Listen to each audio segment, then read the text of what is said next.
श्रीरामदूत आञ्जनेयस्तोत्रम्। रं रं रं रक्तवर्णं दिनकरवदनं तीक्ष्णदष्टाकरालं। रं रं रं रम्यतेजं गिरिचलनकरं कीर्तिपञ्चादिवक्त्रम्। रं रं रं राजयोगं सकलशुभनिधिं सप्तवेतालवेद्यम्। रं रं रं राक्षसान्तं सकलदिशयशं रामदूतं नमामि। खं खं खं खड्गहस्तं विषज्वरहरणं वेदवेदाङ्गदीपं। खं खं खं खड्गरूपं त्रिभुवननिलयं देवताशुप्रकाशं। खं खं खं कल्पवृक्षं मणिमयमुकुटं मायमायास्वरूपं। खं खं खं कालचक्रं सकलदिशयशं रामदूतं नमामि। इं इं इं इन्द्रजालं जलनिधिकलनं सौम्यसाम्राज्यलाभम्। इं इं इं सिद्धियोगं नतजनसदयम् आर्यपूज्यार्चिताङ्गम्। इं इं इं सिंहनादम् अमृतकरतलम् आदि अन्त्यप्रकाशम्। इं इं इं चित्तस्वरूपं सकलदिशयशं रामदूतं नमामि। सं सं सं साक्षिभूतं विकसितवदनं पिङ्गलाक्षं सुरक्षं। सं सं सं सत्यगीतं सकलमुनिनुतं शास्त्रसम्पत्करीयं। शं सं सं सामवेदं निपुणसुललितं नित्यतत्त्वस्वरूपं। सं सं सं सावधानं सकलदिशयशं रामदूतं नमामि। हं हं हं हंसरूपं स्फुटविकटमुखं सूक्ष्मसूक्ष्मावतारम्। हं हं हं अन्तरात्मं रविशशिनयनं रम्यगम्भीरभीमम्। हं हं हं अट्टहासं सुरवरनिलयम् ऊर्ध्वरोमं करालम्। हं हं हं हंसं सकलदिशयशं रामदूतं नमामि। रं रं रं रक्तवर्णं दिनकरवदनं तीक्ष्णदष्टाकरालं। रं रं रं रम्यतेजं गिरिचलनकरं कीर्तिपञ्चादिवक्त्रम्। रं रं रं राजयोगं सकलशुभनिधिं सप्तवेतालवेद्यम्। रं रं रं राक्षसान्तं सकलदिशयशं रामदूतं नमामि। खं खं खं खड्गहस्तं विषज्वरहरणं वेदवेदाङ्गदीपं। खं खं खं खड्गरूपं त्रिभुवननिलयं देवताशुप्रकाशं। खं खं खं कल्पवृक्षं मणिमयमुकुटं मायमायास्वरूपं। खं खं खं कालचक्रं सकलदिशयशं रामदूतं नमामि। इं इं इं इन्द्रजालं जलनिधिकलनं सौम्यसाम्राज्यलाभम्। इं इं इं सिद्धियोगं नतजनसदयम् आर्यपूज्यार्चिताङ्गम्। इं इं इं सिंहनादम् अमृतकरतलम् आदि अन्त्यप्रकाशम्। इं इं इं चित्तस्वरूपं सकलदिशयशं रामदूतं नमामि। सं सं सं साक्षिभूतं विकसितवदनं पिङ्गलाक्षं सुरक्षं। सं सं सं सत्यगीतं सकलमुनिनुतं शास्त्रसम्पत्करीयं। शं सं सं सामवेदं निपुणसुललितं नित्यतत्त्वस्वरूपं। सं सं सं सावधानं सकलदिशयशं रामदूतं नमामि। हं हं हं हंसरूपं स्फुटविकटमुखं सूक्ष्मसूक्ष्मावतारम्। हं हं हं अन्तरात्मं रविशशिनयनं रम्यगम्भीरभीमम्। हं हं हं अट्टहासं सुरवरनिलयम् ऊर्ध्वरोमं करालम्। हं हं हं हंसं सकलदिशयशं रामदूतं नमामि। रं रं रं रक्तवर्णं दिनकरवदनं तीक्ष्णदष्टाकरालं। रं रं रं रम्यतेजं गिरिचलनकरं कीर्तिपञ्चादिवक्त्रम्। रं रं रं राजयोगं सकलशुभनिधिं सप्तवेतालवेद्यं रं रं रं राक्षसान्तं सकलदिशयशं रामदूतं नमामि। खं खं खं खड्गहस्तं विषज्वरहरणं वेदवेदाङ्गदीपं खं खं खं खड्गरूपं त्रिभुवननिलयं देवताशुप्रकाशम् खं खं खं कल्पवृक्षं मणिमयमुकुटं मायमायास्वरूपं खं खं खं कालचक्रं सकलदिशयशं रामदूतं नमामि। इं इं इं इन्द्रजालं जलनिधिकलनं सौम्यसाम्राज्यलाभम् इं इं इं सिद्धियोगं नतजनसदयम् आर्यपूज्यार्चिताङ्गम् इं इं इं सिंहनादम् अमृतकरतलम् आदि अन्त्यप्रकाशम् इं इं इं चित्तस्वरूपं सकलदिशयशं रामदूतं नमामि। सं सं सं साक्षिभूतं विकसितवदनं पिङ्गलाक्षं सुरक्षं सं सं सं सत्यगीतं सकलमुनिनुतं शास्त्रसम्पत्करीयं शं सं सं सामवेदं निपुणसुललितं नित्यतत्त्वस्वरूपं सं सं सं सावधानं सकलदिशयशं रामदूतं नमामि। हं हं हं हंसरूपं स्फुटविकटमुखं सूक्ष्मसूक्ष्मावतारं हं हं हं अन्तरात्मं रविशशिनयनं रम्यगम्भीरभीमं हं हं हं अट्टहासं सुरवरनिलयम् ऊर्ध्वरोमं करालं हं हं हं हंसं सकलदिशयशं रामदूतं नमामि। रं रं रं रक्तवर्णं दिनकरवदनं तीक्ष्णदष्टाकरालं रं रं रं रम्यतेजं गिरिचलनकरं कीर्तिपञ्चादिवक्त्रं रं रं रं राजयोगं सकलशुभनिधिं सप्तवेतालवेद्यं रं रं रं राक्षसान्तं सकलदिशयशं रामदूतं नमामि। खं खं खं खड्गहस्तं विषज्वरहरणं वेदवेदाङ्गदीपं खं खं खं खड्गरूपं त्रिभुवननिलयं देवताशुप्रकाशं खं खं खं कल्पवृक्षं मणिमयमुकुटं मायमायास्वरूपं खं खं खं कालचक्रं सकलदिशयशं रामदूतं नमामि। इं इं इं इन्द्रजालं जलनिधिकलनं सौम्यसाम्राज्यलाभम् इं इं इं सिद्धियोगं नतजनसदयम् आर्यपूज्यार्चिताङ्गम् इं इं इं सिंहनादम् अमृतकरतलम् आदि अन्त्यप्रकाशम् इं इं इं चित्तस्वरूपं सकलदिशयशं रामदूतं नमामि। सं सं सं साक्षिभूतं विकसितवदनं पिङ्गलाक्षं सुरक्षं सं सं सं सत्यगीतं सकलमुनिनुतं शास्त्रसम्पत्करीयं शं सं सं सामवेदं निपुणसुललितं नित्यतत्त्वस्वरूपं सं सं सं सावधानं सकलदिशयशं रामदूतं नमामि। हं हं हं हंसरूपं स्फुटविकटमुखं सूक्ष्मसूक्ष्मावतारं हं हं हं अन्तरात्मं रविशशिनयनं रम्यगम्भीरभीमं हं हं हं अट्टहासं सुरवरनिलयम् ऊर्ध्वरोमं करालं हं हं हं हंसं सकलदिशयशं रामदूतं नमामि। रं रं रं रक्तवर्णं दिनकरवदनं तीक्ष्णदष्टाकरालं रं रं रं रम्यतेजं गिरिचलनकरं कीर्तिपञ्चादिवक्त्रं रं रं रं राजयोगं सकलशुभनिधिं सप्तवेतालवेद्यं रं रं रं राक्षसान्तं सकलदिशयशं रामदूतं नमामि।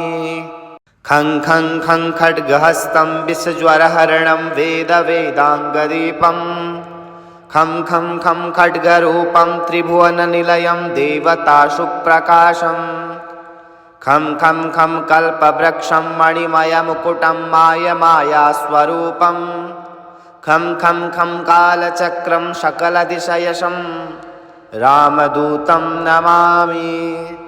इं इन्द्रजालं जलनिधिकलनं सौम्यसाम्राज्यलाभम् इं सिद्धियोगं नतजनसदयम् आर्यपूज्यार्चिताङ्गम् इं सिंहनादम् अमृतकरतलम् आदि अन्त्यप्रकाशम् इं चित्तस्वरूपं सकलदिशयशं रामदूतं नमामि। सं साक्षिभूतं विकसितवदनं पिङ्गलाक्षं सुरक्षं सं सत्यगीतं सकलमुनिनुतं शास्त्रसम्पत्करीयं सं सामवेदं निपुणसुललितं नित्यतत्त्वस्वरूपं सं सावधानं सकलदिशयशं रामदूतं नमामि।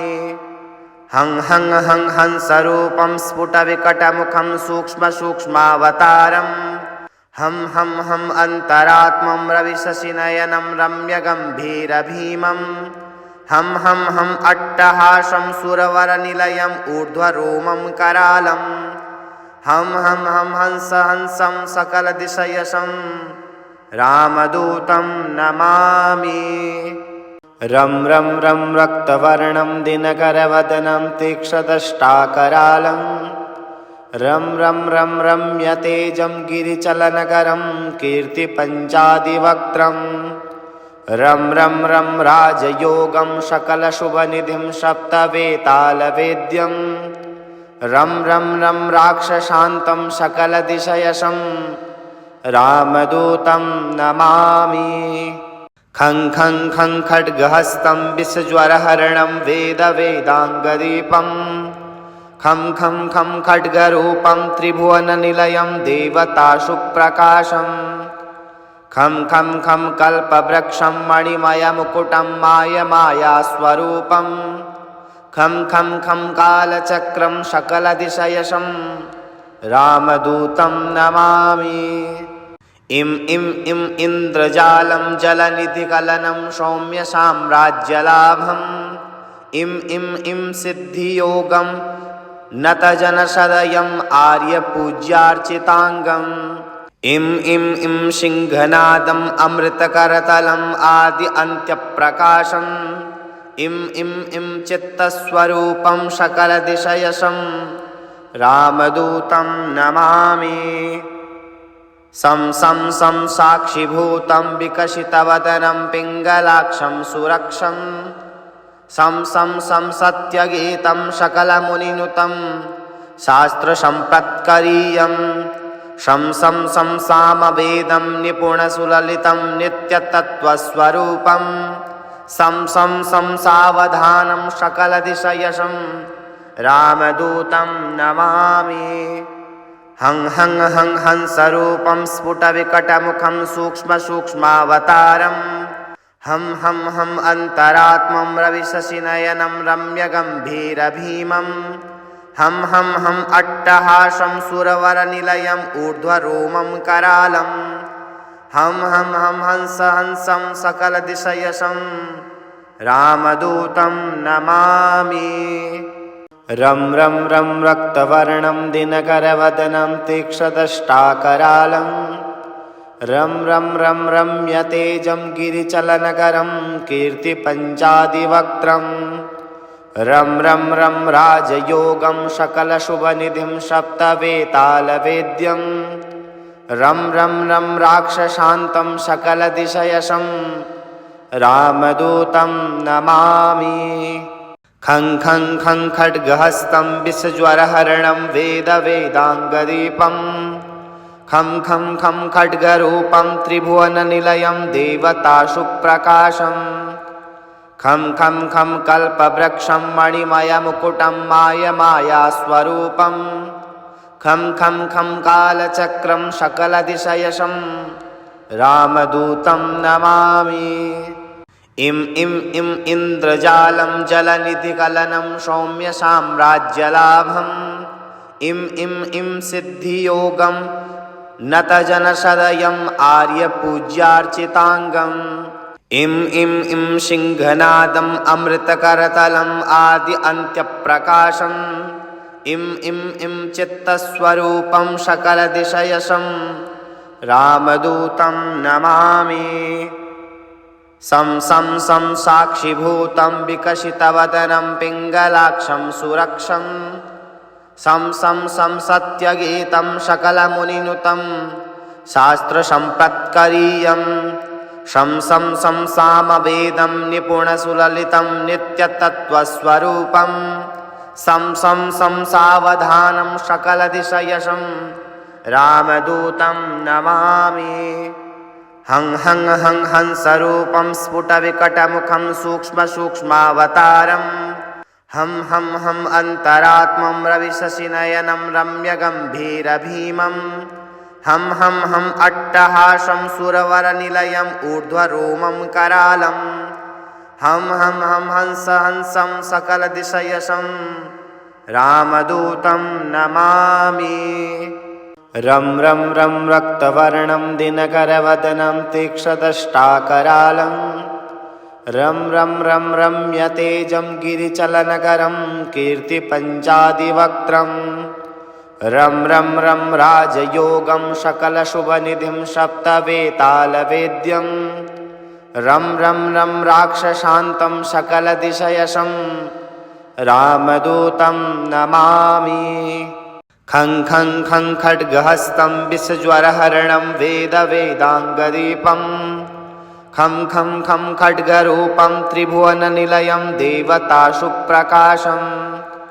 खं कल्पवृक्षं मणिमयमुकुटं मायास्वरूपं खं कालचक्रं सकलदिशयसं रामदूतं नमामि इम इन्द्रजालं जलनिधिकलनं सौम्यसाम्राज्यलाभम् इम सिद्धियोगं नतजनसदयम् आर्यपूज्यार्चिताङ्गम् इम सिंहनादम् अमृतकरतलम् आदि अन्त्यप्रकाशम् इम चित्तस्वरूपं सकलदिशयसं रामदूतं नमामि सं साक्षिभूतं विकसितवदनं पिङ्गलाक्षं सुरक्षं सं सत्यगीतं सकलमुनिनुतं शास्त्रसम्पत्करीयं सं सामवेदं निपुणसुललितं नित्यतत्त्वस्वरूपं सं सावधानं सकलदिशयसं रामदूतं नमामि हं हंसरूपं स्फुटविकटमुखं सूक्ष्मावतारम् हम अन्तरात्मं रविशशिनयनं रम्यगम्भीरभीमं हम अट्टहासं सुरवरनिलयम् ऊर्ध्वरोमं करालं हम हंसं सकलदिशयसं रामदूतं नमामि रं रक्तवर्णं दिनकरवदनं तीक्ष्णदष्टाकरालं रं रम्यतेजं गिरिचलनकरं कीर्तिपञ्चादिवक्त्रं रं राजयोगं सकलशुभनिधिं सप्तवेतालवेद्यं रं राक्षसान्तं सकलदिशयसं रामदूतं नमामि खं खड्गहस्तं विषज्वरहरणं वेदाङ्गदीपं खं खड्गरूपं त्रिभुवननिलयं देवताशुप्रकाशं खं कल्पवृक्षं मणिमयमुकुटं मायास्वरूपं खं कालचक्रं सकलदिशयसं रामदूतं नमामि इम इन्द्रजालं जलनिधिकलनं सौम्यसाम्राज्यलाभम् इम सिद्धियोगं नतजनसदयम् आर्यपूज्यार्चिताङ्गम् इम सिंहनादम् अमृतकरतलम् आदि अन्त्यप्रकाशम् इम इम चित्तस्वरूपं सकलदिशयशं रामदूतं नमामि।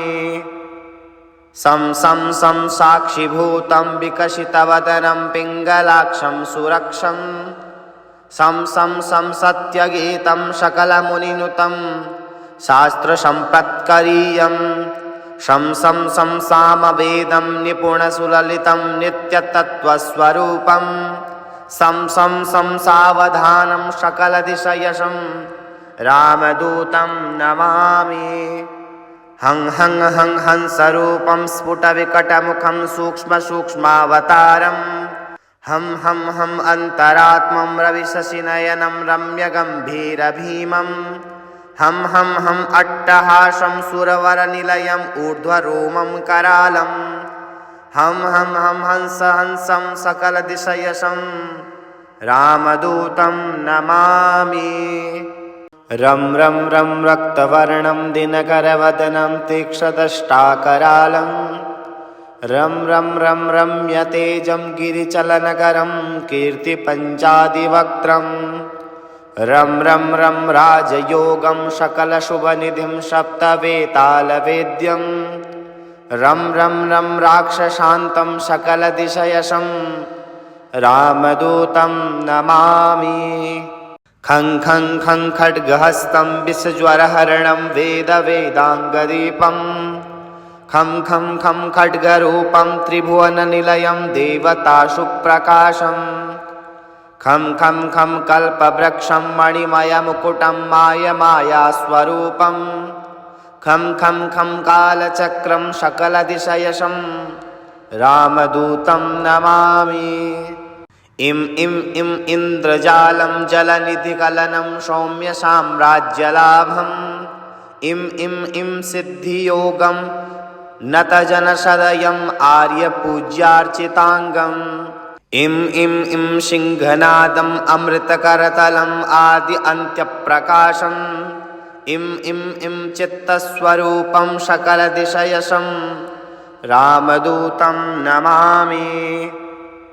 सं साक्षिभूतं विकसितवदनं पिङ्गलाक्षं सुरक्षं सं सत्यगीतं सकलमुनिनुतं शास्त्रसम्पत्करीयं शं सामवेदं निपुणसुललितं नित्यतत्त्वस्वरूपं सं सावधानं सकलदिशयशं रामदूतं नमामि। हं हंसरूपं स्फुटविकटमुखं सूक्ष्मावतारं हम अन्तरात्मं रविशशिनयनं रम्यगम्भीरभीमं हम अट्टहासं सुरवरनिलयम् ऊर्ध्वरोमं करालं हम हंसं सकलदिशयशं रामदूतं नमामि। रं रक्तवर्णं दिनकरवदनं तीक्ष्णदष्टाकरालं रं रम्यतेजं गिरिचलनकरं कीर्तिपञ्चादिवक्त्रं रं राजयोगं सकलशुभनिधिं सप्तवेतालवेद्यं रं राक्षसान्तं सकलदिशयशं रामदूतं नमामि। खं खड्गहस्तं विषज्वरहरणं वेदाङ्गदीपं खं खड्गरूपं त्रिभुवननिलयं देवताशुप्रकाशं खं कल्पवृक्षं मणिमयमुकुटं मायास्वरूपं खं कालचक्रं सकलदिशयशं रामदूतं नमामि। इम इन्द्रजालं जलनिधिकलनं सौम्यसाम्राज्यलाभं इम सिद्धियोगं नतजनसदयम् आर्यपूज्यार्चिताङ्गम् इम सिंहनादम् अमृतकरतलम् आदि अन्त्यप्रकाशम् इम चित्तस्वरूपं सकलदिशयशं रामदूतं नमामि। सं साक्षिभूतं विकसितवदनं पिङ्गलाक्षं सुरक्षं सं सत्यगीतं सकलमुनिनुतं शास्त्रसम्पत्करीयं शं शं सामवेदं निपुणसुललितं नित्यतत्त्वस्वरूपं सं सावधानं सकलदिशयशं रामदूतं नमामि। हं हंसरूपं स्फुटविकटमुखं सूक्ष्मसूक्ष्मावतारं हम अन्तरात्मं रविशशिनयनं रम्यगम्भीरभीमं हम अट्टहासं सुरवरनिलयम् ऊर्ध्वरोमं करालं हम हंसं सकलदिशयशं रामदूतं नमामि।